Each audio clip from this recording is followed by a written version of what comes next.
بسم الله الرحمن الرحيم والصلاة والسلام على أشرف المرسلين. Salam alaikum. Bonjour tout le monde.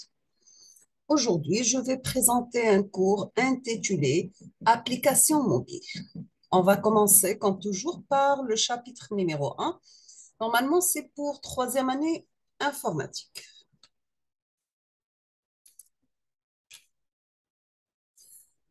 Dans le chapitre des applications mobiles, on va commencer par une introduction. Deuxièmement, on va voir les systèmes d'exploitation mobile. Troisièmement, on va voir les types d'applications mobiles. Comme toujours, on commence par une introduction. Dans cette introduction, on va commencer par l'historique. Nous avons que l'histoire des appareils mobiles. Nous avons que le premier téléphone portable a été développé en 1973 par Dr. Martin Cooper. C'est un directeur de la recherche et du développement chez Motorola. Cet appareil était commercialisé avec le nom DynaTAC 8000X. Il mesurait 25 cm en plus de l'antenne pour un poids total de 783 grammes. Deuxièmement, en 1979, la première génération du réseau mobile 1G a été lancée à Tokyo. En 1984, Nokia lance le premier téléphone pour voiture. Il utilise le réseau 1G et possède un écran d'affichage LCD. En 1991, les réseaux cellulaires 2G sont lancés en Finlande. Toujours avec l'histoire des appareils mobiles, nous sommes arrivés à 1992. Nokia sort son premier téléphone mobile GSM 2G. Il mesure presque 20 cm et pèse environ 500 grammes. En 2000, la troisième génération du réseau mobile 3G a été lancée. En 2007, Apple lance le premier smartphone avec un écran tactile multi-touche. En 2011, le réseau de quatrième génération 4G se déploie en France. En 2020, la cinquième génération du réseau mobile 5G a été lancée. Deuxièmement, on va voir les caractéristiques d'un appareil mobile. Premièrement, c'est bien sûr sa taille et son poids lui permettent d'être porté et manipulé par la main. La deuxième des choses, c'est bien son interface à écran tactile dans presque tous les cas. Troisièmement, une batterie qui alimente l'appareil pendant plusieurs heures. Quatrièmement, nous avons l'accès Wi-Fi au cellulaire à Internet. Cinquièmement, il dispose plein de nouvelles technologies et systèmes tels que le Bluetooth, le NFC, c'est Near Field Communication, un lecteur RFID, c'est radiofréquence identification, lecteur QR Quick Response, GPS Global Position System, etc. Il dispose plusieurs capteurs. Pour ce microphone qui enregistre le son et la voix, nous avons un baromètre qui mesure la pression atmosphérique, température et capteur d'humidité. Il mesure la température et le niveau d'humidité. Un capteur à effet Hall, c'est un capteur de champ magnétique qui permet de détecter la présence d'une coque.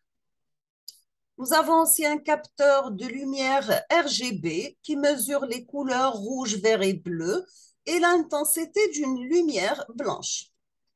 Sans oublier le capteur de proximité qui permet de détecter si le smartphone est à proximité de l'utilisateur grâce à des rayons infrarouges. Nous avons aussi un capteur de gestes. Grâce à des rayons infrarouges, les gestes sont détectés. Nous avons aussi le gyroscope qui mesure la vitesse de rotation du smartphone.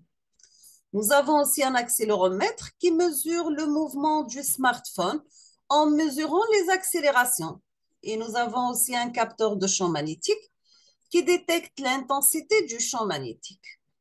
Et nous avons un appareil photo et LED pour capturer les photos et vidéos, l'éclairage LED. Donc, ce sont les différents capteurs d'un smartphone. Voici quelques exemples de types des appareils mobiles. Soit un téléphone, tablette, smartwatch, etc. Le iPod. Pour les types des appareils mobiles, on va commencer par le smartphone. Les smartphones peuvent être considérés comme des versions avancées des téléphones portables traditionnels, dans la mesure où ils ont les mêmes fonctionnalités que les téléphones portables, telles que la possibilité de passer et recevoir des appels téléphoniques et des SMS, bien sûr. Un smartphone désigne un téléphone portable multifonction qui permet de naviguer sur Internet, lire des musiques et des films, prendre des photos, jouer, lire un livre, télécharger et installer de nouvelles applications.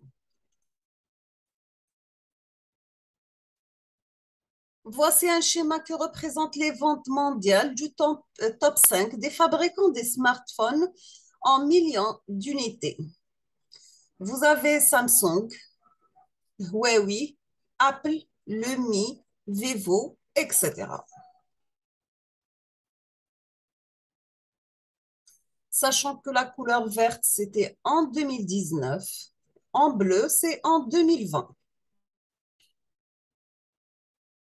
Deuxième type d'appareil mobile, c'est bien la tablette.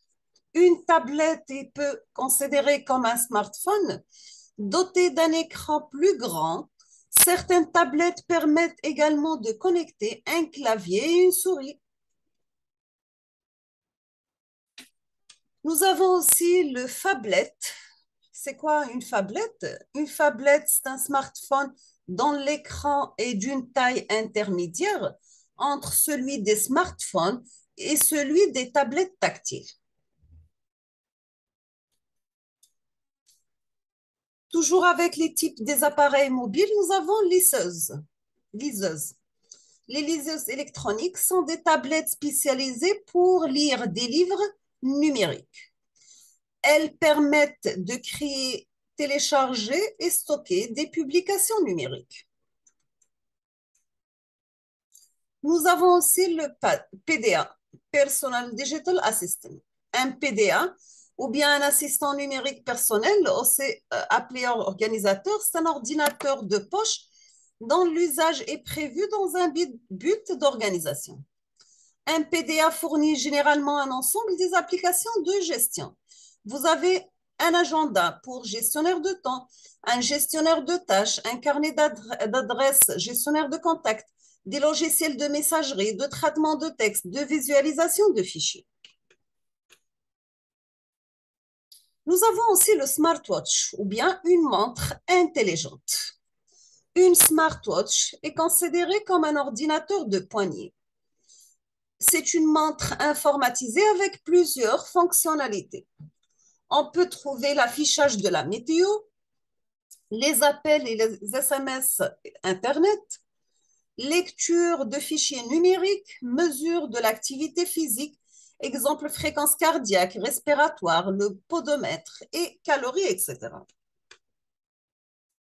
Maintenant, on va voir comment développer une application mobile. Et pourquoi développer une application mobile avant? Nous avons qu'une application mobile doit prendre en considération les caractéristiques techniques des appareils mobiles. Nous avons des événements tactiles, rotation de l'écran, etc. Une application mobile doit accéder et manipuler des différents capteurs, exemple GPS, l'accéléromètre, la caméra, etc.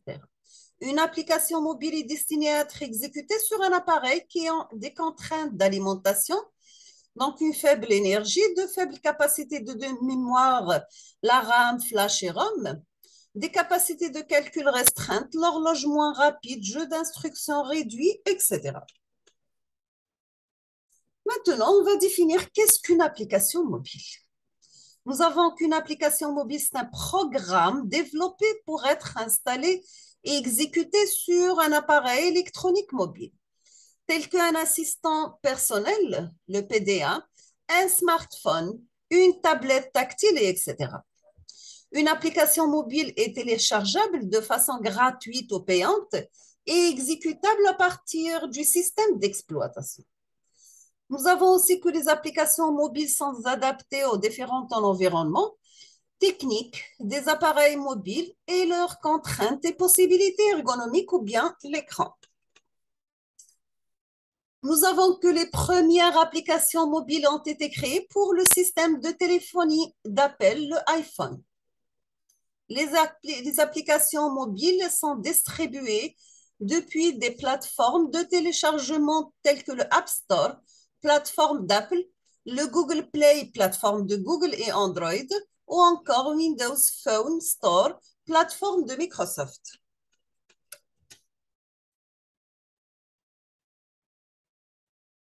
Voici un exemple des applications mobiles. On trouve d'aujourd'hui plusieurs types d'applications mobiles comme les jeux, et en particulier les jeux sérieux, serious games. Donc, on trouve aujourd'hui plusieurs types d'applications mobiles comme les jeux et en particulier les jeux sérieux, serious games, les réseaux sociaux, par exemple Facebook, Twitter, les voyages et localisation, le finance, le shopping, le sport.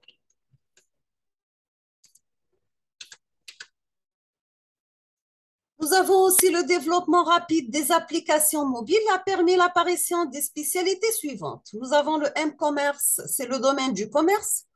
Le M-learning, c'est domaine d'apprentissage. Le M-health, c'est domaine de la santé. Le M-tourisme, domaine du tourisme. Donc, pour créer une application mobile, il faut se concentrer sur les questions suivantes, essentielles. Premièrement, quelle sera la cible de votre application mobile? Deuxièmement, à quoi va-t-elle servir? Troisièmement, pour quel appareil? Quel système d'exploitation? Est-ce qu'elle est gratuite ou bien payante? Et quelles sont les fonctionnalités intégrées dans mon application? Par exemple, pour les classifications des applications mobiles, nous avons pour système d'exploitation Android, EDE Android Studio, langage Java, le store Google Play, Google Play, open source, oui, EOS, EDE c'est Xcode, langage l'Objective-C, le store c'est App Store, open source, non. Système d'exploitation Windows Phone, le EDE c'est Microsoft Visual Studio, langage c'est C++, le store, c'est Windows Phone Store. Open source, non. Pour les systèmes d'exploitation mobile maintenant. Qu'est-ce qu'un système d'exploitation mobile? Un système d'exploitation mobile, OS mobile, est défini comme un logiciel permettant à un terminal mobile de fonctionner. Il permet par exemple aux utilisateurs de gérer la connectivité sans fil, les réseaux téléphoniques mobiles, Wi-Fi, Bluetooth, GPS, etc. Passer un appel téléphonique, télécharger des applications, encore paramétrer et personnaliser leurs terminaux. Vu que les systèmes d'exploitation mobile sont conçus pour fonctionner sur des appareils mobiles de petite taille et possédant une autonomie réduite, ils possèdent une gestion avancée de l'énergie, une capacité de fonctionner avec des ressources limitées. Maintenant, quels sont les types de systèmes d'exploitation mobile? Nous avons que les systèmes d'exploitation mobile peuvent être classés en deux catégories. On va commencer par les systèmes propriétaires, c'est-à-dire que le code source de ces systèmes n'est accessible que par leur constructeur. Le système d'exploitation et le matériel sont développés par le même constructeur. Deuxième type, c'est bien les systèmes libres ou bien ce qu'on appelle le open source. Ce sont des systèmes dont le code source est disponible. Chacun des constructeurs choisit une version du système d'exploitation et l'embarque sur son terminal mobile.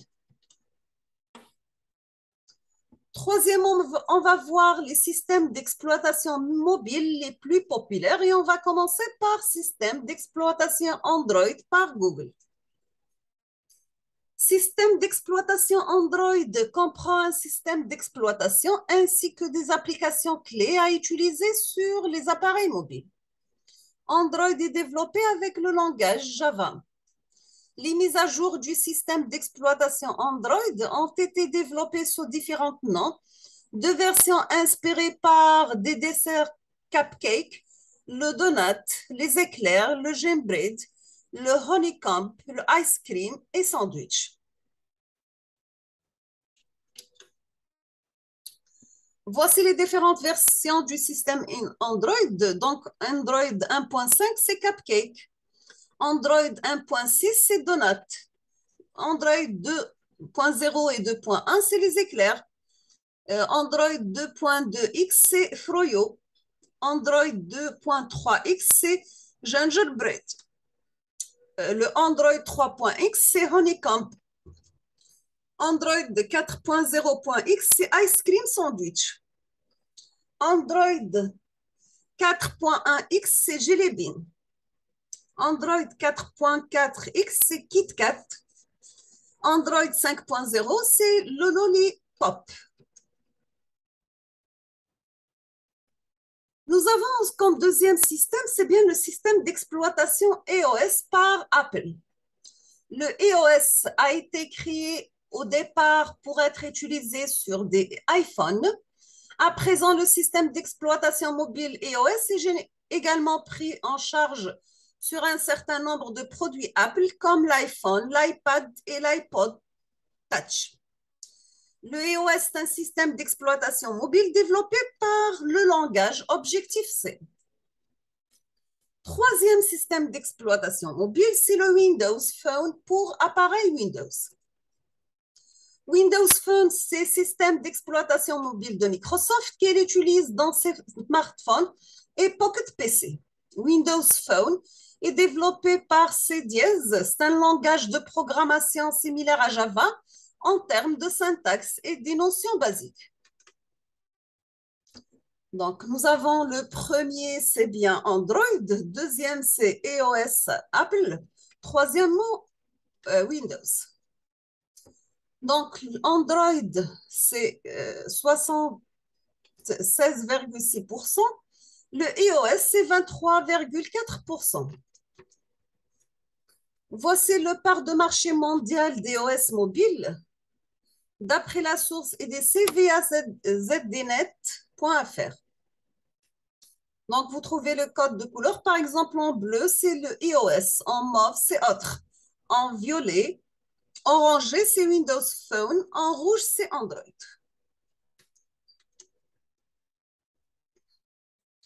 Les types d'applications mobiles maintenant. Nous avons native, hybride et web. On va commencer par les applications natives, native application. Une application native, c'est une application mobile qui a été développée spécialement pour un des systèmes d'exploitation, soit le iOS, Android, etc. Une application Android ne fonctionnerait pas sur iOS et vice-versa. Ces applications peuvent être préinstallées ou bien téléchargées depuis Google Play, App Store, etc. Une application native permet un accès facile à toutes les fonctionnalités du téléphone, qui peut être appareil photo, micro, contact, fichier, etc.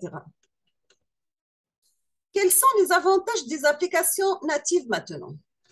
Ils sont rapides et réactives. Les notifications push permettent d'alerter les utilisateurs et attirer leur attention. Exemple, nouveaux messages, nouvelles offres promotionnelles, etc. Généralement, elles ne demandent pas forcément Internet pour fonctionner. Elles permettent un accès plus facile à toutes les fonctionnalités du téléphone. On passe maintenant aux inconvénients d'applications natives. Nous avons le coût, le temps de développement d'une application native pardon, sont généralement plus élevées que les autres options. Chaque application native doit avoir deux versions au plus. Exemple, version d'Android, version iOS et version Windows. Le développement des applications natives nécessite des compétences sur les différents langages de programmation. Deuxièmement, nous avons les applications web, web application.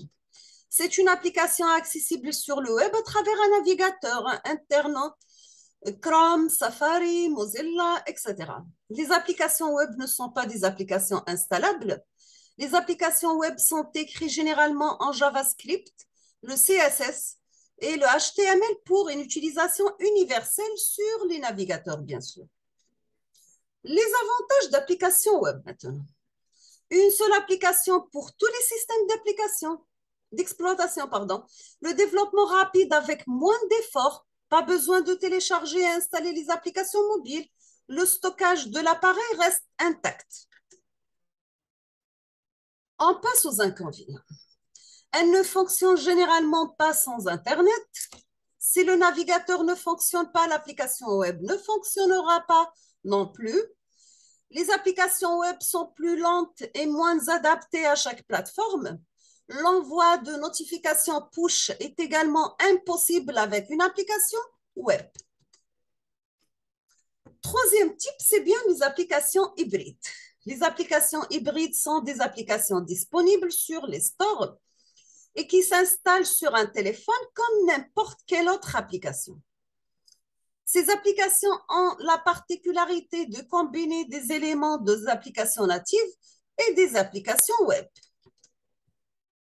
Lors de l'utilisation de l'application, le système affiche un contenu web. Grâce à l'utilisation de technologies web, le CSS, JavaScript, le HTML et le HTML5.